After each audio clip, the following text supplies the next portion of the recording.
Hello, this is my presentation for the final project.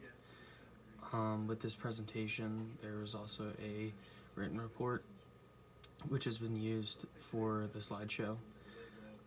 Okay, so what I did my topic on was occupational adverse health effects on welders. And these people were in a study of 105 workers that all welded for a company in a certain location.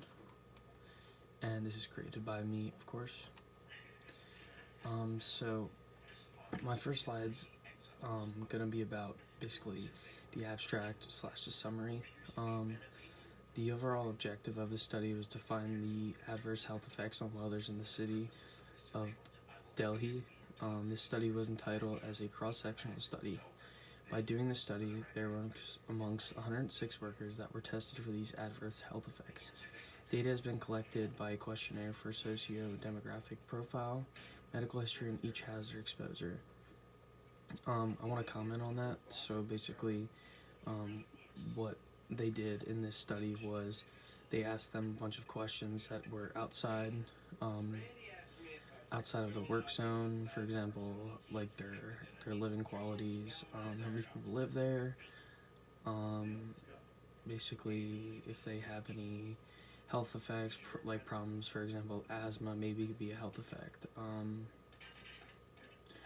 or any diseases that they have previously that could affect the outcome of the results that the people who did the study. So doing so, but they believed that half of them were doing a job that was dangerous to their well-being, and also concluded that they were exposed to at least one hazardous substance in their workplace. Okay, so the second slide is basically about the study that was done. As I said before, the study that was used was a cross-sectional study. This study was done over the span of a year, one study for a month and one study for a year. So what they did was, like I said, that they took one study, they wanted to do one for a month, and one they wanted to do for a year, because they knew that their results could be different. For example, if you record results that are long-term, for example, a year, you could have health effects that were long-term instead of short-term that were for a month. This is very common for people that have long-term health effects. They see that stuff is usually happening. We learned in class that this happened to the people who had popcorn lungs. So here's my next slide, is basically about the objective of the study. So in this case, the overall objective was a study to determine what elements were being exposed to the workers, but as well as what adverse health effects were occurring, if there were any. The overall objective of the study was not designed to find a specific element that they were being exposed to. However, after conducting evidence by doing this study, they were able to find that there were large amounts of dust smoke inhaled by 69% of the workers. There were also large amounts of radiation, heat, noise, and vibration as well, all of which could potentially cause health problems. So basically, the 69% of the workers that inhaled the dust and smoke also were included in the people who were included in the large amounts of radiation, heat, noise, and vibration as well. Those were all categories that were used, if you actually felt those were happening as well. These are all just variables that they included that I thought I should mention, because even though that not all people, felt that actually had radiation, heat, noise, and vibration, not as much as the 69% of the workers who inhaled dust and smoke. So the next slide is about the population that was studied. So the population that was studied was a total of 106 people. All of these workers for the company that knew that they were going to be studied. Like I said, they asked to sign a consent form, because you basically have to. And if you don't, you're not able to conduct the study on other people. As I'll say before, what I meant to say, can't talk.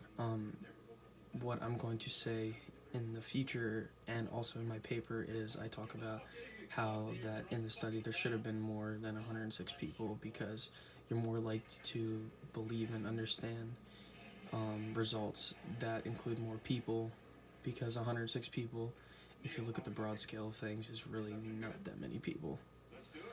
Okay, so here's my next slide. Some of the confounding variables that I wanted to mention were gender, weight, BMI, body mass index, and I put more because there's always confounding variables. There's so many people, and as well as myself, that know that there's so many confounding variables that aren't really mentioned in studies that we see. I put down gender because I also say this in my paper. Who is to say that gender doesn't change how one breathes properly? Some people that may be girls or boys, they could potentially breathe better than the opposite gender.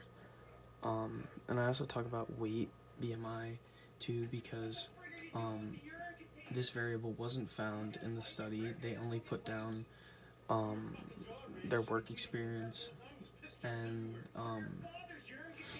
they didn't put down weight. And I said that this could affect the study, because who were to say that you had health problems, and some of these health problems were due to your weight, and they weren't due to you working in a field. Obviously, working in a welding factory can have a big influence on the way you breathe and other adverse health effects that we see in certain workplaces, but weight is definitely a big one of them. I know a lot of people that really have breathing issues and asthma, and some of their doctors tell them that it's because that they're overweight, or they could potentially be underweight, but weight is definitely a big thing. And like I said, I put more because there's always more confounding variables. You could list tens of thousands of confounding variables that aren't seen in every study. A lot of studies that do occur, they probably forget that could be a variable that they could have used in the study for people to believe it more and make it their scholarly journal more reliable and other people to see. In terms of the potential biases in the study, I put this one down. I said the population was not as big as it could have been, which could have affected the validity and exception of others and what they think of the study. So if you have more people in a study, then you're more likely to believe that this is a study worth reading about. I know for me that if I looked at a study that only had 50 people and they gave me results, I would say, oh, well, 50 people, 25 is 50% of 50, and that's not a lot of people at all, which can really lead to unbelievable data that people won't believe. I put 106 in parentheses 2 as a solution for the study, because if they had 212 people in the study, I think I would have accepted the study more. I'm not saying that the results aren't wrong or anything like that, but I would be more happy if they had more people in the study. And I said that the notion that 1,000 participants is better than 100 participants for the study. Like I said, basically just going off of what I said up there. I just think that's something that's very important in studies. So this is the end of my presentation. All of this was found from a scholarly journal. It was called Occupational Health Hazard Exposure and General Health Profile of Welders in Rural Delhi. So I hope you like my presentation, and thank you.